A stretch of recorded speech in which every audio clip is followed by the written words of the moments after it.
Fatherhood.org states that 63% of dads feel like they spend too little time with their kids, and 35% for moms. How has fatherhood changed me, and what are some things that I want to do with my kids? All this we will discuss in tonight's speech.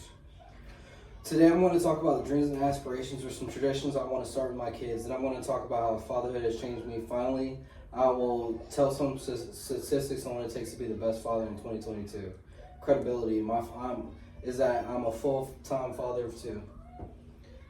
Today I'm going to talk about the dreams and aspirations or some traditions that I want to start with my kids, and I'm going to talk about how fatherhood has changed me.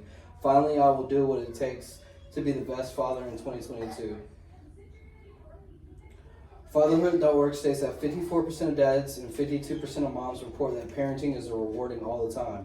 Some places that I want to take my kids before I die are Niagara Falls and Walt Disney World. It's because that Niagara Falls is considered one of the 7 wonders of the world, and Walt Disney World, they have like lightsaber stuff, and we're like really big, me and my family were really big into Marvel and Disney and stuff like that.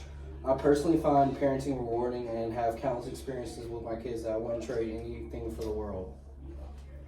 Now we'll go into detail on how fatherhood has changed me as a person. Fatherhood has changed me immensely. The moment my daughter was born, it was like a spark lit up inside me and my heart warmed. Before being a doctor, I was young, seeing like the Marine Corps, and had a huge alcohol problem.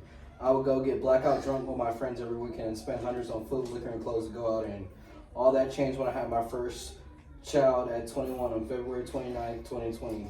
Fatherhood.org states that dads put in an average of 10 hours a week and moms spend an average of 18 hours a week on chores. This was like a switch flipped. I stopped going out and I stopped drinking. Clothes and sneaker expenses shifted to diapers and bibs, and all in the life did a complete 180 to me. No longer was I worried about who was going to cash at me their portion for a bottle of Hennessy. Instead, I was worried if my baby girl was having her at least one poop a day. Now that I discussed how fatherhood has changed me as a person, I'll give some parenting statistics courtesy of fatherhood.org. Nearly 7% of dads and 28% of moms are stay-at-home full-time. 57% of dads and 58% of moms say that parenting is extremely important to their identity. 29% and 37% of moms always feel rushed. These statistics show that being a parent is challenging, but is viewed as a more positive experience. Now I'd like to close with the following statements. We have specifically looked at some dreams and aspirations and traditions I want to start/do with my kids. Next, we'll talk a little about. I hope we have walked and how my kids have changed me. After going through where I want to take my children, what hobbies and traditions I want to take them, and ending how fatherhood has changed me as a person, do you think you have what it takes to raise 2 kids? Good job. Yay. Take